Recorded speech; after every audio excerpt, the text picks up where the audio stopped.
les églises, les lieux de culte au Togo. Il y a une nouvelle décision du ministre la semaine passée qui demande à la direction de culte de suspendre les nouvelles implantations, de demander à ceux-là qui implantent les églises de suspendre cela au Togo, sur tout le territoire togolais. Ferdinand, les églises, on ne les verra plus pousser n'importe comment au Togo. Ça aussi, c'est une action qu'il faut saluer. Et je trouve même qu'elle arrive un peu tard. Parce que le problème que nous avons généralement dans nos pays, c'est le problème de la multiplication des lieux de culte. Et le fait que les gens vont s'asseoir dans une église, dans une mosquée, en attendant le miracle de Dieu, pendant qu'ailleurs, les gens sont en train de travailler. Sans toucher à la foi de qui que ce soit, parce que nous qui sommes ici, on est des croyants aussi. La pratique de la religion doit se dérouler dans un cadre vraiment réglementé et assaini. Nous avons aujourd'hui dans notre pays, dans certains quartiers, plus d'églises que d'écoles, plus de mosquées que de bibliothèques. La concurrence aujourd'hui dans nos pays, c'est entre les bars, les églises et les mosquées.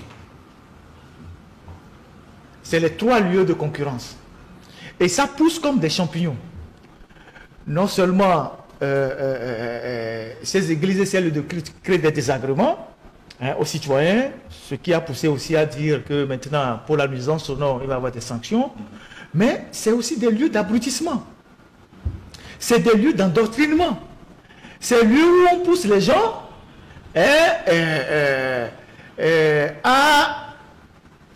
à ne pas travailler, à attendre, comme cela se dit, que bon, un jour Dieu fera. Mais tant que vous ne travaillez pas, Dieu même dit, il faut prier mais travailler. Prier et travailler. Mais, aujourd'hui, dans nos pays, nous avons cette fâcheuse tendance-là à aller dormir dans les églises, à la merci des gourous qui sont là, vous promettent tout et rien, à des escrocs qui vous dépouillent du peu que vous avez en vous disant, bon, le bonheur va se retrouver, arrivera un jour. Donc, à un moment donné, il faut arrêter l'hémorragie. Je pense même qu'il faut faire le répertoire de tous ces lieux de culte qui existent sur l'ensemble du territoire et se poser la question de savoir à quoi ça sert dans la cité. Nous avons deux religions qui s'affrontent rigoureusement en Afrique, même si l'affrontement n'est pas parfois, si ce n'est pas physique ou ce n'est pas parfois frontal, je parle idéologiquement. Nous avons l'islam qui est arrivé en Afrique à travers les conquêtes arabes. On oublie souvent, je ne sais pas si les Africains le font par malhonnêteté, s'ils le font par perte de mémoire, ou s'ils le font juste parce qu'ils ne sont fixés que sur l'Occident. La première religion qui a déstructuré l'Afrique, c'est l'islam. 11 siècles d'esclavage a déstructuré tous les royaumes que l'Afrique en avait avant, par la conquête, l'imposition de l'islam. 11 siècles, parfois même un peu plus. Et c'est l'esclavage arabo-musulman qui a permis aux Blancs de savoir que le Noir peut faire des travaux forcés. Et le Blanc a pris la relève après avec l'esclavage des Occidentaux. Et donc, depuis, nous sommes ballottés entre ces idéologies-là, avec tout ce que nous avons aujourd'hui comme des conflits, le terrorisme qui se base sur des idéologies. Vous avez vu au Nigeria, par exemple, la dernière fois, il y a eu les gens qui sont venus massacrer dans une église catholique, une cinquantaine de morts, dont un couple qui s'est marié la veille et qui est venu le matin pour remercier Dieu. On a massacré les gens au nom de la religion. Quand vous laissez le sacré, ce qui est sacré, dans la main de l'homme, il est capable d'en faire tout ce qu'il veut. C'est pour ça que sur les questions de religion, il faut savoir rester lucide et avoir la capacité de détecter le vrai du faux. Mais les gens qui manipulent la religion sont tellement forts qu'ils sont capables d'entraîner des foules entières vers des horizons incertains. Donc, à un moment donné de la vie d'un pays, il faut réglementer tout ça. On suit souvent le débat en France, dans les pays, tout ça, sur les questions de plantation d'églises, de mosquées, tout ça. Il faut que dans une république laïque, l'État puisse avoir le contrôle de qui crée une église, qui crée une mosquée, qui crée un lieu de culte, pour quelles raisons. Et puis il faut faire en sorte que cela ne se passe pas de façon anarchique. Nous sommes ici à Bassadi.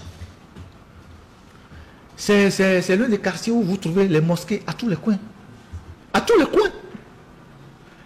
Et il y a des gens, vous savez que autant la religion chrétienne a des branches, autant la religion musulmane aussi a des branches.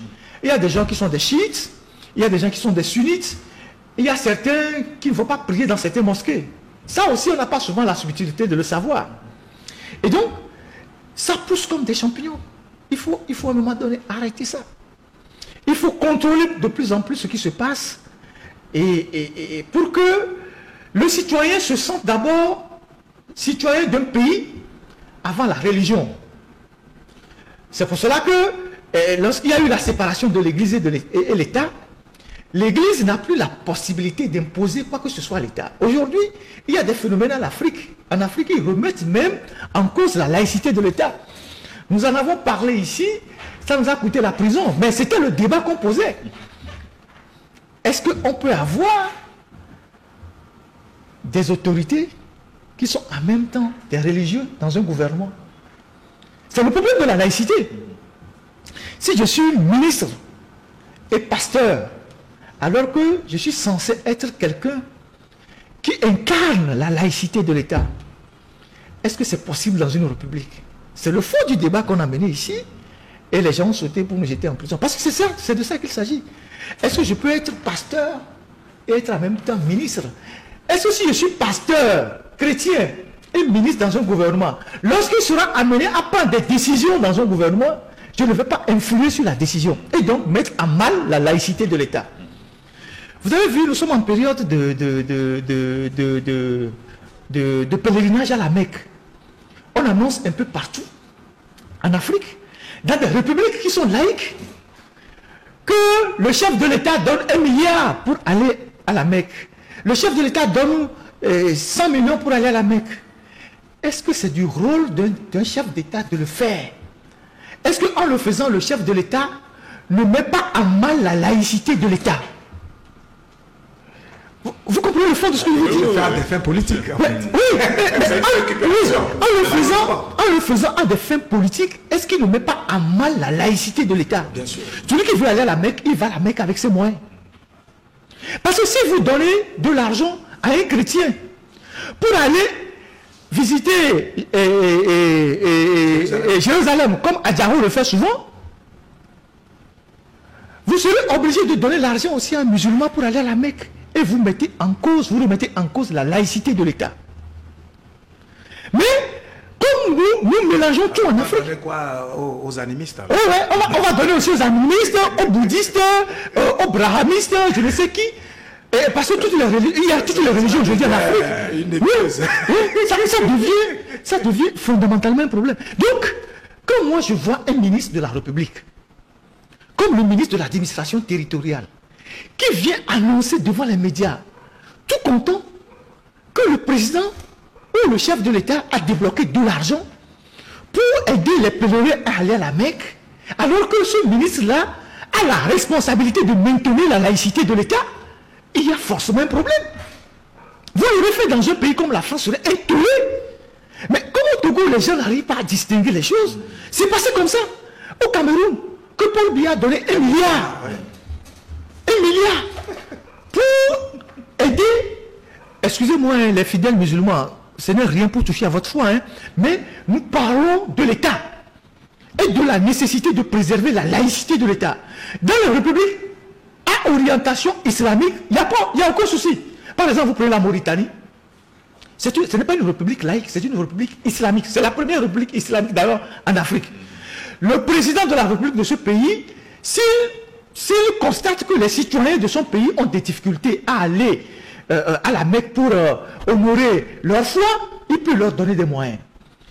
Mais quand vous êtes dans une république laïque comme le Togo, comme le Cameroun, mais un président de la république ne peut pas annoncer tambour bâton qu'il met à la disposition des fidèles de l'argent. Demain, quand les animistes vont aller sur la montagne de je ne sais où les gens vont aller prendre les gens vont aller sacrifier à la tradition, mais vous êtes obligé de leur donner aussi de l'argent. Et ça, vous touchez à la laïcité de l'État. Et donc, les Africains doivent manipuler la religion avec moins de passion, avec beaucoup de raison, beaucoup de lucidité. Vous savez par exemple que l'Arabie Saoudite, le pèlerinage est sa seconde source de revenus. Bien sûr. À part le pétrole. Ça, c'est clair. C'est la seconde source de revenus de l'Arabie Saoudite après le pétrole. Ça veut dire qu'en réalité, c'est un business avec une orientation religieuse. Ceux qui vont à Rome, ceux qui vont à Jérusalem ou je ne sais où, on les amène se promener sur là où Jésus a porté la croix. C'est aussi un business qui rapporte de l'argent à l'État, à Israël. Donc, nous devons, alors que nous avons nos propres traditions. Si on dit par exemple d'aller au pèlerinage, je ne sais pas, je prends par exemple une de nos traditions, on dit on va aller au pèlerinage. Les gens vont vous dire que non, moi je ne vais pas aller là-bas parce que. Mais il est prêt à débloquer 2 500 000 pour aller à la Mecque. Il est prêt à débloquer 3 millions pour aller à Jérusalem. Donc, la question de la religion est une question fondamentale aujourd'hui dans notre société.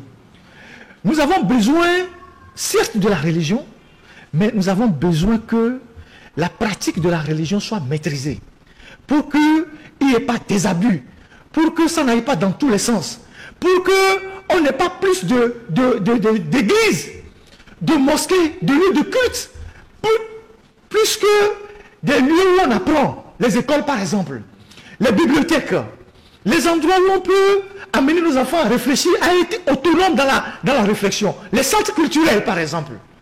On ne peut pas avoir plus de... Si vous prenez la nationale numéro 1, vous allez voir comment, par les méthodes du wahhabisme, on a implanté les mosquées partout. On vient, on passe par UNG, on fait un puits, on met à côté du puits, on fait un forage, on met une mosquée, et on commence par faire le prosélytisme. Le gars qui prend aussi ses financements des Américains, il vient, il crée son église, il met sa veste, il apprend un peu l'anglais, et puis il vient, il fait son petit cinéma. Au lieu que les gens aillent cultiver la terre pour pouvoir être autonomes et nourrir les populations, il se lève le matin, il va dormir à l'église, on lui dit que ses problèmes, c'est sa tante, c'est son oncle, il faut qu'il vienne dormir à l'église pour qu'on prie pour lui. Et le peu qu'il a, le pasteur lui prend ça. Donc, il faut mettre de l'ordre dans tout ça. Sinon, nous allons totalement à la perdition. Si les églises telles qu'elles poussent dans nos pays, si les mosquées telles qu'elles poussent dans nos pays allaient résoudre déjà les problèmes de pauvreté en Afrique, il y a longtemps que dans tous nos quartiers, on serait déjà très riches. Vous savez, les plus riches, les pasteurs les plus riches sont en Afrique. Que vous prenez le Nigeria, vous prenez le Ghana, vous prenez l'Afrique du Sud, vous prenez le Kenya, vous les avez avec... Allez sur les réseaux sociaux aujourd'hui, vous tapez leur nom. Ils ont des jets privés, ils ont des maisons à ne pas finir. Mais il y a des gens autour d'eux qui sont dans la misère. Il y a des gens qui prennent toute leur fortune pour aller donner à un pasteur qu'on a qu'à prier pour lui. Et lui devient pauvre.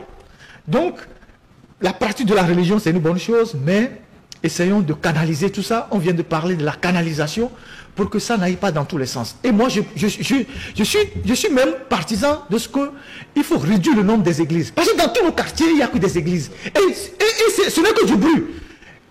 Bon, quand on parle d'église, on voit chrétien. Je parle de les lieux de culte. Ça veut dire que chrétiens, musulmans, tout ça. Il n'y a que des lieux de culte partout. On en construit partout. Il faut arrêter tout ça et travailler. Nous, aujourd'hui en Afrique, là, nous avons un défi.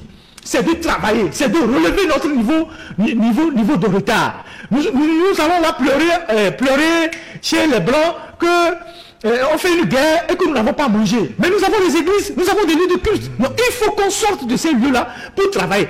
On va prier les dimanches, on va prier quand il faut, mais le reste du temps, il faut qu'on travaille. Si on ne travaille pas, on l'aura fait. Et quand on l'aura fait, on sera la source de toutes les manipulations. Donc voilà ce que moi je pense. C'est une bonne chose. Merci beaucoup, Ferdinand. Et le comble, c'est la nuisance sonore qu'on dénonce. Oui, je crois que cette semaine, le ministre de l'administration territoriale a décidé d'être présent. On a parlé de la présence de l'État. Mais vous voyez, il a pris une décision. Et cela provoque la réflexion, la démonstration, le diagnostic de la situation religieuse dans nos pays, etc. Moi, j'aurais voulu que l'État comprenne qu'il faut entretenir en fait la démarche inverse. Ça veut dire quoi? Ça veut dire que avant même de prendre une mesure, avant même de prendre une loi, il faut provoquer le débat. Les dirigeants, ils ont cette responsabilité de poser le diagnostic sur la situation de la population, du peuple, qu'ils dirigent, qu'ils sont en train de conduire, de mener à un but donné. Moi, je suis souvent dérangé qu'on prenne des décisions qu'on n'explique pas au peuple. Et ça aussi, c'est notre problème. Aujourd'hui, vous voyez, il a fallu qu'il y ait cette décision-là pour que Ferdinand Haïté revienne sur toute l'histoire de toutes ces églises-là et de l'islam, etc.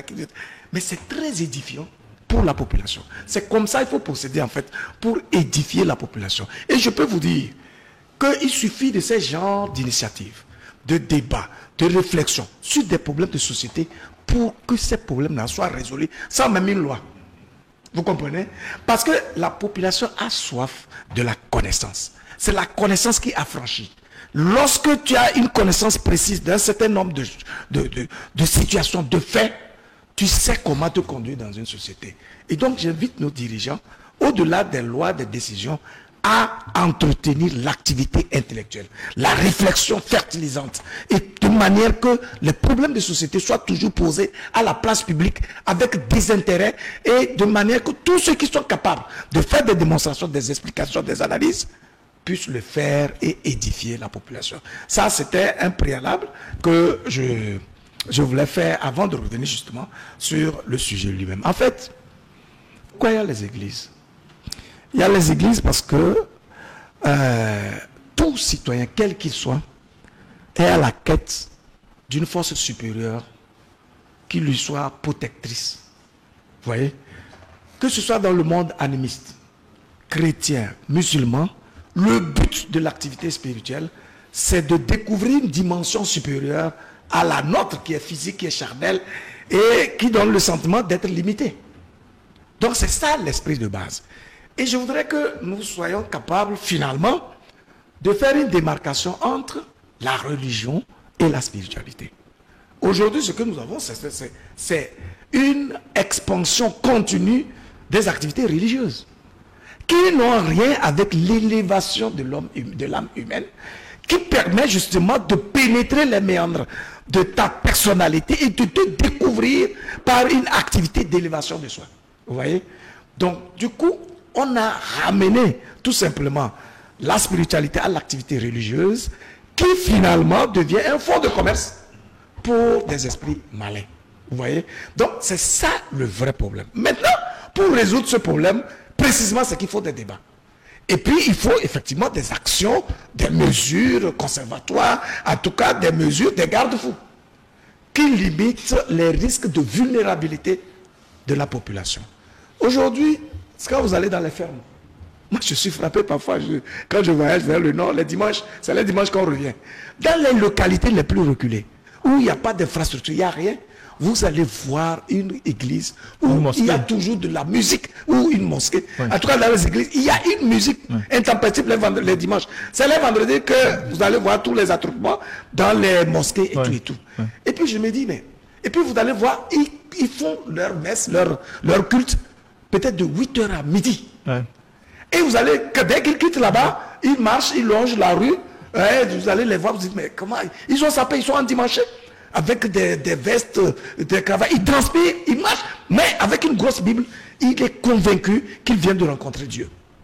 Ces gens-là, aussi endoctrinés, aussi abrutis par une activité qui n'élève vraiment pas l'âme, ne sont plus en mesure de comprendre que en fait c'est par leur travail qu'ils s'épanouissent.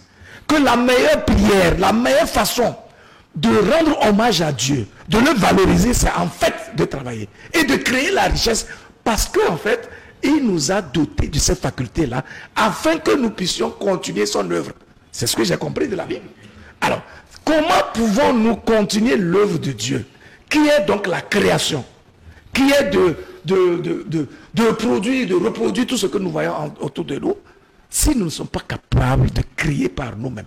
Ce que nous sommes en train de faire ici est une création. C'est une création parce que nous sortons des idées, nous sortons une manière de parler, une réflexion, des connaissances qui vont en même temps alimenter l'esprit des gens, qui seront alors édifiés et qui seront capables peut-être de répercuter ces genres de connaissances. Et voilà comment on participe à l'œuvre de Dieu.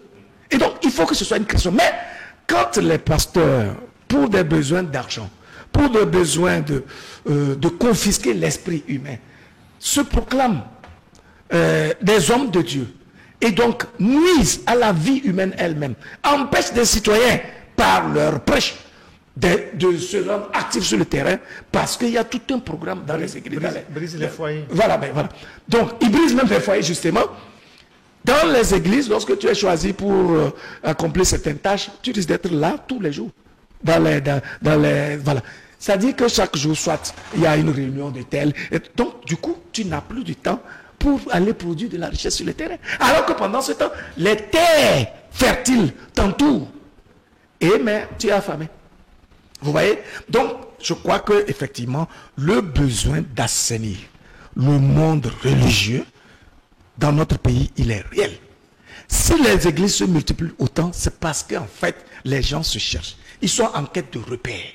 S'il n'y a pas de repères matériels, s'il n'y a pas de repères à travers le travail, s'il n'y a pas de repères à travers une connaissance épanouie, on se réfugie dans une église, on se réfugie dans une mosquée et on croit naïvement qu'il suffit là de s'agenouiller, d'invoquer avec une puissance extraordinaire l'Esprit Saint pour qu'il se manifeste et qu'il transforme miraculeusement notre vie. Malheureusement, cela ne s'est jamais produit. Ce n'est que dans la Bible que nous apprenons un certain nombre de miracles. Mais aujourd'hui, ce n'est que de la mystification. Un pasteur qui va poser la main sur toi, il va te dire, ouais, il a fait un miracle, les paralytiques ont marché et tout ça. Mais ils sont combien à le faire? Donc c'est un travail sérieux. Mais de toutes les façons, aujourd'hui, la connaissance évolue et nous savons très bien que si nous voulons nous épanouir, si nous voulons nous faire une place distinguée au sein de la société moderne d'aujourd'hui, c'est qu'il faut travailler. Et en cela, je crois que nos gouvernants font bien de prendre ces genres d'initiatives, mais au même moment, il faut qu'ils entretiennent la réflexion, le débat à travers les créneaux tels que nous sommes en train de faire aujourd'hui. Il y a quelque chose d'important sur lequel moi je veux toujours insister. C'est la question de la laïcité. Exact. On a vu dans ce pays... Tu l'as tellement abordé que je n'ai pas voulu... On a vu dans ce pays, on connaît dans ce pays des ministres pasteurs. On le sait, on l'avait dit, ça nous a créé des amis. On connaît aussi des ministres et des autorités au sommet de l'État qui ont parrainé la création de mosquées, l'installer, tout ça. Parce que c'est là toute la contradiction. C'est là tout le problème que nous rencontrons. Parce que ceux qui ont le pouvoir de prendre les décisions pour incarner l'intérêt général, ils doivent être dans le moule de la laïcité. Tout à fait. Ils ne doivent pas dans...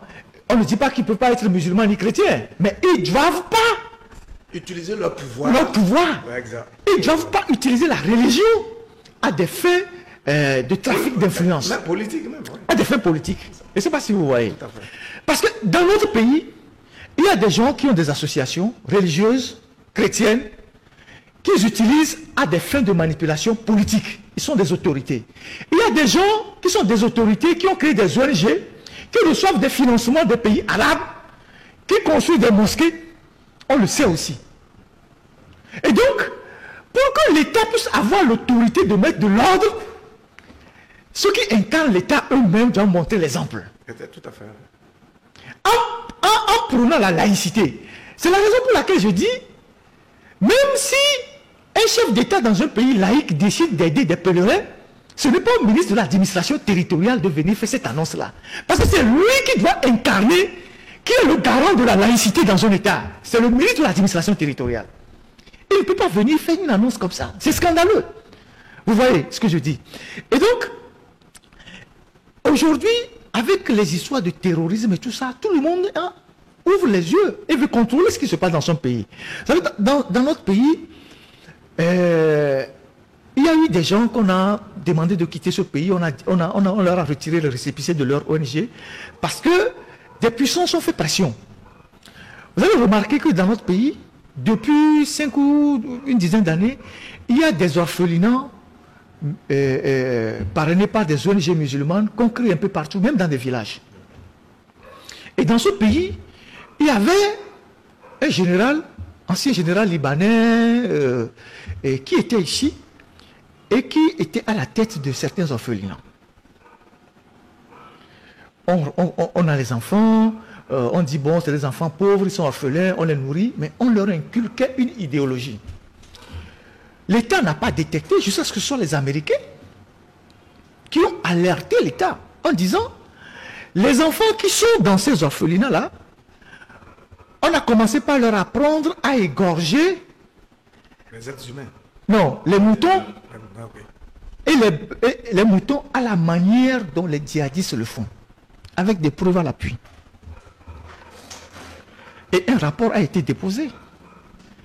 On a été obligé d'expulser ce général libanais et retirer le récépissé de son ONG. C'est pas quelque chose qui a été médiatisé. Maintenant, quand le ministre de l'administration territoriale dit on interdit par exemple la création des lieux de culte, tous les lieux de culte qu'on improvise sur la route là, par exemple nos frères musulmans, à défaut d'aller à la mosquée, ils prient sur la route, sur le trottoir. Qu'est-ce que l'État dit par rapport à ça? Nous sommes ici sur la voie de Bassadi. Si vous quittez chez Aklassou pour aller au feu rouge de Amouti-Velabala, vous voyez au moins une vingtaine de lieux de prière sur le trottoir. Et quand le piéton passe, et que le piéton veut passer là, il agresse. Ils disent que c'est un lieu de prière, il agresse.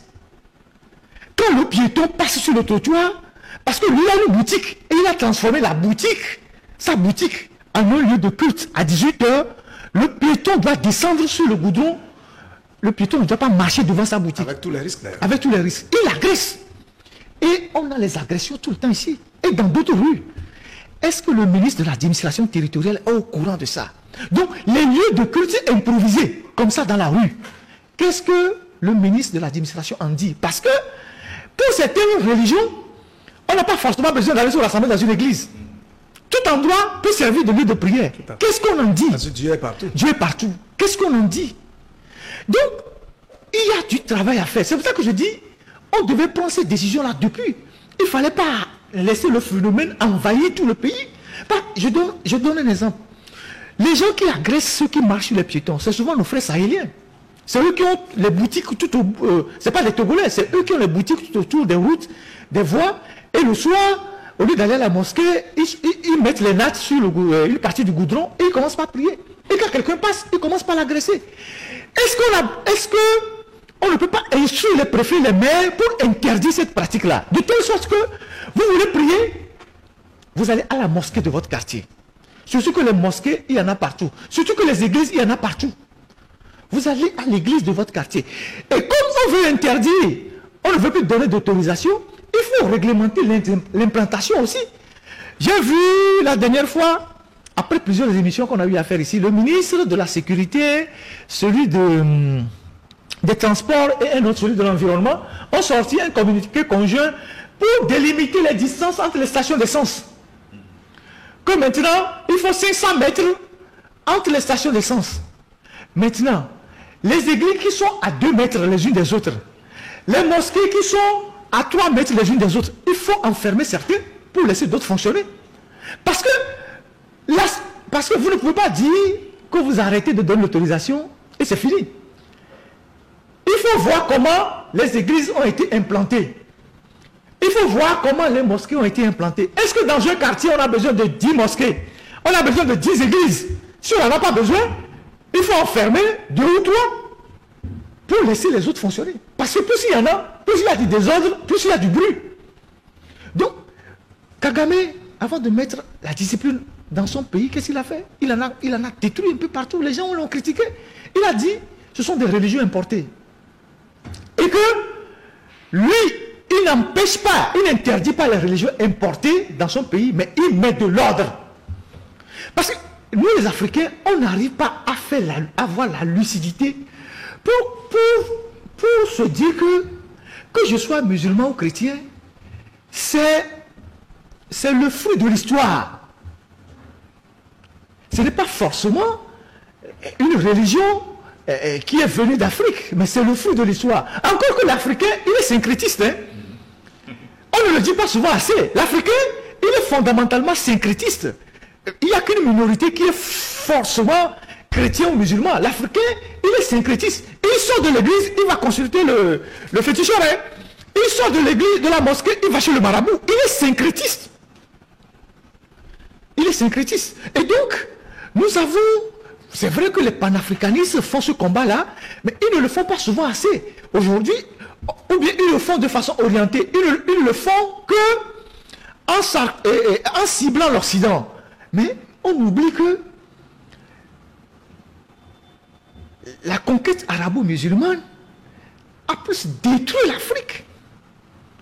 Parce que 11 siècles d'esclavage, mais jusqu'à aujourd'hui, dans le monde musulman et dans le monde arabe, le noir, il est sous-homme. Vous voyez ce qui se passe en Mauritanie?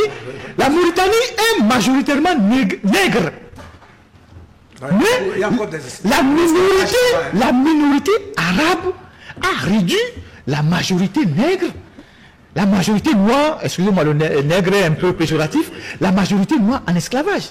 Les guerres qu'on a connues au Soudan, que ce soit au Darfour, au Soudan, tout ça, c'est pas la volonté des Arabes d'imposer leur suprématie. Vous savez que le Soudan a été pendant longtemps une colonie égyptienne. L'Égypte a colonisé le Soudan, mais l'Angleterre aussi. Et donc l'Égypte et le Soudan étaient un condominium à un moment donné, anglo-égyptien. Mais le nord du Soudan était arabe, le sud est resté chrétien et noir. Mais comme il y a des richesses là-bas, ils ont provoqué des guerres. Et même ce qui se passe au nord du Mali, avec les histoires de Azawad et tout ça, c'est la volonté de réduire progressivement les espaces des Noirs au profit des Arabes. Et donc, on ne fait pas suffisamment ce débat-là, parce qu'on est toujours endoctriné par la religion. Quand vous parlez de chrétien, le chrétien est froissé. Quand vous parlez de l'islam, le musulman est froissé. Alors que c'est des questions, c'est vrai que c'est des questions, la religion c'est sacré, mais c'est des questions que nous devons aborder avec beaucoup avec moins de passion, pour montrer aux uns aux autres que, en s'introduisant en Afrique, on n'a eu que des soucis avec ces choses-là. Et que nous devons rester lucides. Comme Luc venait de le dire, ce n'est pas forcément en recherchant la spiritualité qu'on est dans ce genre de trucs. C'est beaucoup plus le folklore, c'est beaucoup plus, bon, je vais à l'église, je vais danser, je vais crier, et puis je reviens, et puis bon, mon voisin qui ne va pas à l'église, ou bien mon voisin de maison qui ne va pas à l'église, si demain il y a un problème dans la maison, je vais dire que c'est lui le sorcier parce que lui ne va pas à l'église. Il est même stigmatisé. Oui, il est même stigmatisé. Alors qu'aujourd'hui, les vrais sorciers sont à l'église. Parce que si tu ne vas pas à l'église, on va dire que tu ne vas pas, pourquoi tu ne vas pas? Donc les gens vont à l'église pour cacher leur sorcellerie. En fait, pour compléter ta réflexion rapidement, c'est qu'en fait, il faut connaître notre histoire. Les gens oublient très facilement que l'Afrique a été pendant 3000 ans le centre du monde. C'est-à-dire, les empires africains ont dirigé le monde, ont connu les économies les plus florissantes, les puissances les plus élevées en Afrique. Ils n'étaient ni chrétiens, ni musulmans. Est-ce que les religions importées sont venues désorganiser. Voilà. Donc, comment nos sociétés de l'époque vivaient-elles pour réussir à connaître autant d'épanouissement, autant manque de développement, etc., etc. Et aujourd'hui, malgré la multitude des religions qui nous vantent les mérites des hommes de Dieu, on n'arrive pas, on est à la traîne, on fait du surplace et on recule même par rapport aux autres sociétés. Donc, on n'a aucune fierté d'être africain et c'est ça qui est dramatique. Parce qu'en fait, la démarche du colon a été d'abord de nous endoctriner par une démarche liée justement à la religion, où il faut cultiver un certain nombre d'attitudes, de pardon, de machin. Et donc, on nous a fait douter de notre identité. Et on a mis dans notre cœur, dans notre esprit, cet esprit du doute qui fait que nous nous dénions nous-mêmes. Est-ce que vous comprenez? Alors qu'en fait, il n'y a aucune société. Les Chinois, ils ont leur religion. Et c'est à partir donc de ces convictions spirituelles qu'ils se créent, se métamorphosent et évoluent. Les Brésiliens, ils ont leur religion. Le monde occidental a sa religion. Alors, l'Afrique a quoi en fait? Aujourd'hui, on parle de l'Afrique, mais c'est toute une multitude de perceptions, toute une multitude de conceptions. Et même dans nos pays, pourquoi nous avons du mal à créer des nations? C'est parce que les convictions religieuses sont diverses. Et donc, il n'y a pas une conscience naturelle autour d'un certain nombre de principes de vie. Les conceptions religieuses diverses viennent se greffer tout à fait aux ethnies qui sont diverses. Voilà. Et ça fragilise. Et donc, du coup, nous sommes devenus des gens hybrides, sans repère. Ouais. Et du coup, nous restons à la surface de tout. Normalement, quand tu es chrétien, c'est de dépasser la simple conception du chrétien et d'aller dans la spiritualité. Parce que dans toute religion, quand vous creusez, vous allez atteindre un niveau où vous comprendrez que votre élévation, c'est ça la clé. Ce n'est pas en proclamant Jésus simplement que vous allez, votre condition de vie, ou bien votre perception, votre niveau de connaissance, et même votre taux vibratoire va évoluer. C'est pas vrai. C'est quand vous allez faire un travail rigoureux sur vous-même. Et donc, au bout du compte, vous allez vous rendre compte qu'en réalité, vous n'avez même pas besoin d'une religion pour participer à vous découvrir. Il suffit de vous inscrire à l'école de la vie, de voir ce qui se passe autour de vous et de commencer à rester un observateur, analyste de tout ce qui vous entoure. Et donc, vous commencez à vous suivre, vous évoluez forcément. Qu'est-ce que nous recherchons dans la société? Nous sommes des êtres humains. Notre aspiration est d'évoluer à tout point de vue, aussi bien physiquement, intellectuellement que spirituellement. Et donc, comment tu évolues par une répétition comme un perroquet et une répétition effrénée de ce qui est appris de l'extérieur? On t'apprend des prières qu'il faut les réciter pour grandir, c'est faux. Si tu ne peux pas initier par toi-même une prière par conviction, je ne crois pas qu'en récitant une prière conçue par une autre personne, tu peux faire du miracle. Est-ce que vous comprenez? Donc, dans tous les cas, il faut apprendre à se valoriser. Et je suis convaincu que on peut trouver toujours Dieu dans toutes les religions, mais à condition de faire un travail efficient. Non pas en dormant à l'église, non pas en oubliant qu'on ne peut être utile qu'en travaillant, mais en faisant en sorte à s'ancrer dans des pratiques saines qui nous élèvent. Mais attends, quand tu évolues, on n'a pas besoin, on ne programme pas ça, hein, ça se voit. Hein. Lorsque intellectuellement, spirituellement, tu évolues, tes œuvres le témoignent. Ta capacité de raisonnement même le témoigne. Ton rayonnement même le témoigne. Donc, on n'a pas besoin de dormir. Vous allez voir des gens, ils vont à l'église, ils ne sont jamais épanouis. Ils s'appauvrissent à tout point de vue, aussi bien intellectuellement que matériellement que spirituellement. Mais ils sont convaincus que le salut, c'est là-bas. Mais non. Si tu vas à l'église et tu acquiers l'épanouissement, peut-être qu'un seul chant, un chant musical, peut t'élever jusqu'à un niveau donné et t'amener à avoir une révélation. Tant mieux. Si tu l'utilises et tu t'épanouis, tant mieux. Mais s'il n'y a jamais rien de ce genre-là, ça veut dire que tu perds ton temps. Et non seulement tu perds ton temps, tu crées la faillite à ta nation elle-même parce que dans tous les cas, l'État a déjà investi en toi. Soit par l'école, soit par les routes que tu utilises, soit par la santé, etc.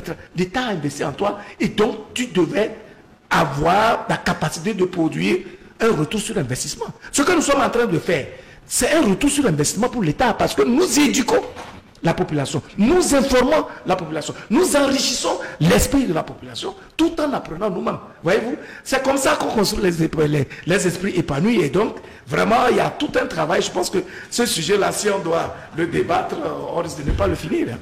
Tu vois, pour finir, tu vois, dans la religion catholique, les moines ont toujours travaillé. Exactement. Ils se mettent toujours à l'écart de la société. Ils travaillent. Ils sont les plus grands inventeurs. Les meilleurs vins au monde et champagne ont été fabriqués par les moines. Et tu prends les moines bouddhistes, ils sont toujours dans la réflexion, mais aussi dans le travail. Exactement. Et ils ont fait beaucoup de choses. Donc comment se fait-il que aujourd'hui, on puisse dire aux gens, si vous venez dormir à l'église, votre vie va changer. C'est des illusions.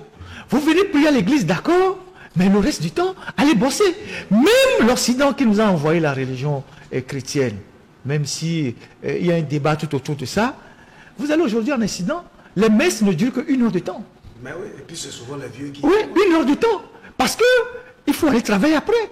Quand vous prenez par exemple votre famille, vous allez rester à l'église samedi, de matin 8h jusqu'à 14h. Vous avez quel temps pour regarder votre enfant, les exercices, comment il s'organise et tout et tout. Comment? Et quand vous prenez votre temps, vous quittez votre mari, vous quittez la maison pour aller travailler chez le pasteur. La femme du pasteur vient travailler chez vous. Ce sont des manipulations. Je ne sais pas si vous voyez. Nous allons à la maison du pasteur pour travailler. Nous allons arranger la maison du pasteur. Nous allons puiser de l'eau pour le pasteur. Parce que la religion, même catholique, a connu des soubresauts. Il faut lire l'histoire pour comprendre. Parce que c'est ce que je dis. Je dis, à chaque fois qu'on met l'humain, on met le sacré dans la main de l'humain en fait ce qu'il veut. Il abuse. Il utilise pour abuser de son prochain. Oui. Il abuse son prochain. Il en a du même aussi du pouvoir. Oui, le pouvoir. Quand vous prenez toute l'histoire de l'église catholique et l'histoire de la papauté, jusqu'au célibat des prêtres, vous allez comprendre pourquoi on a introduit tout ça en réalité. Et donc, c'est des garde-fous. Pour que les gens n'abusent pas. Aujourd'hui, par exemple, on a des prêtres qui ont des enfants. Voyez-vous? Qui violent des femmes. Oui, il y a des choses comme ça qui se passent. Et il y a des scandales. Il y a des scandales qui tournent autour de la religion. Qui détournent même l'argent. Oui, mais les gens n'en parlent pas parce qu'on dit c'est religieux. C'est pas plus les gens n'en parlent pas. Mais aujourd'hui, dans le monde occidental, les gens en parlent. Les médias s'emparent des sujets. Mais ici, en Afrique, on dit, ce qui touche le pasteur, il ne faut pas en parler. Si le pasteur a violé la femme de quelqu'un, donc on ne doit pas en parler parce que c'est le pasteur. Si le prêtre a commis un acte délictueux, on ne doit pas en parler parce qu'il est prêtre. Sinon, on saura que bon, il y a ci, il y a ça. Mais vous ne pouvez pas construire une société solide en portant des valeurs si vous vous taisez sur des choses comme ça. C'est pas possible. Donc, je reviens toujours à ce que j'ai dit, il faut aborder la question de la religion avec beaucoup de lucidité. Il faut avoir la tête sur les épaules. Sinon, l'autre phénomène qui détruit l'Afrique, c'est ça. C'est la mauvaise compréhension de la religion. Vous prenez nos villages aujourd'hui, vous avez des églises, des mosquées qui s'installent, mais vous avez dans ces mêmes villages qui sont démunis de tout. Les gens n'ont pas d'eau potable, ils n'ont pas de centre de santé, ils n'ont pas d'endroit, ils n'ont pas de marché, mais quelqu'un vient leur dire ce dont vous avez besoin, premièrement, c'est une église. Ce dont vous avez besoin, premièrement, c'est une mosquée. Et ils sont prêts à faire des travaux communautaires pour construire l'église, ou bien pour construire la mosquée, alors qu'ils ne sont pas prêts à faire des travaux communautaires pour construire un dispensaire, ou bien pour construire un lieu public, pour cultiver un champ. Donc, il faut sortir de la tête des gens la manipulation liée à la religion. Si l'Afrique s'affaiblit aujourd'hui, si l'Afrique se détruit aujourd'hui, c'est fondamentalement des perceptions, des actes fondamentalement religieux.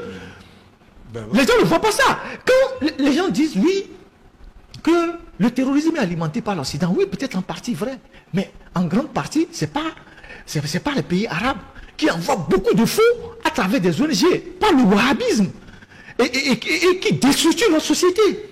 Parce que les gens, regardez le Nigeria qui aurait pu être une grande puissance pour aider l'Afrique, le Nigeria est paralysé aujourd'hui par deux phénomènes, la religion et la corruption.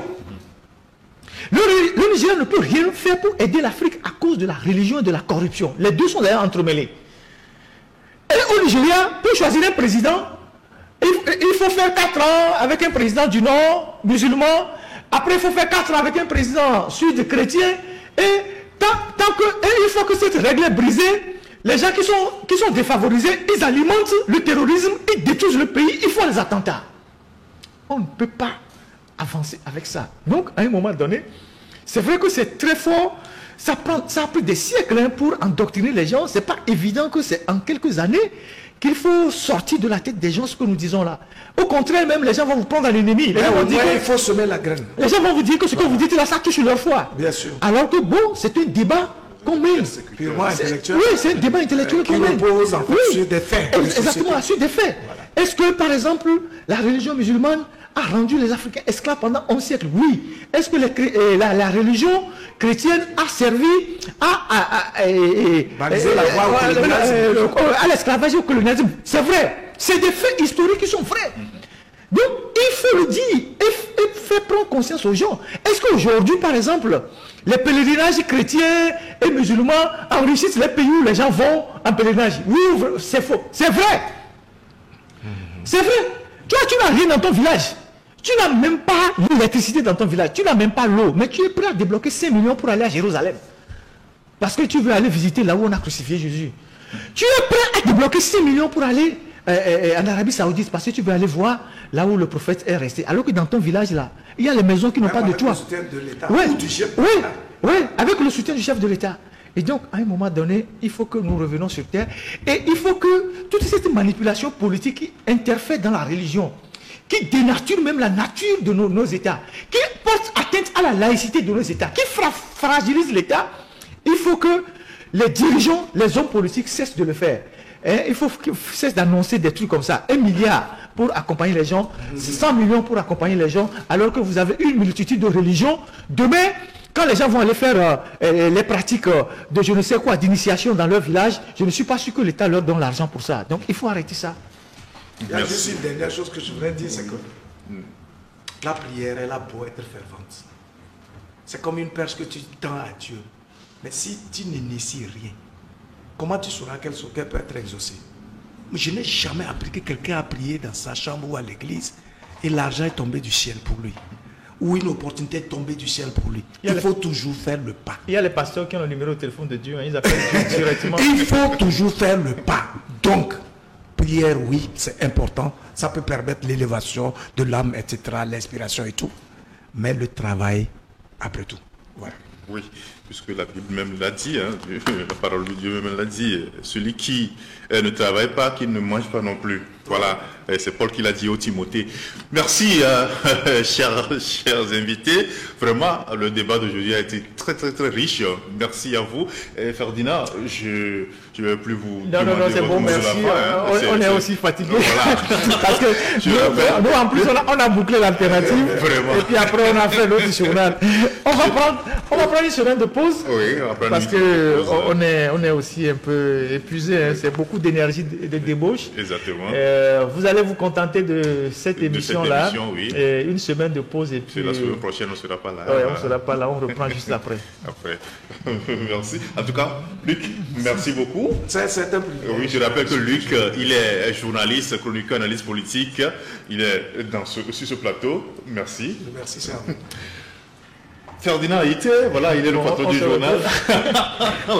Une semaine. Merci. On va prendre un peu de repos, voilà. C'est important, parce que ça chauffe le cerveau. Le cerveau, voilà.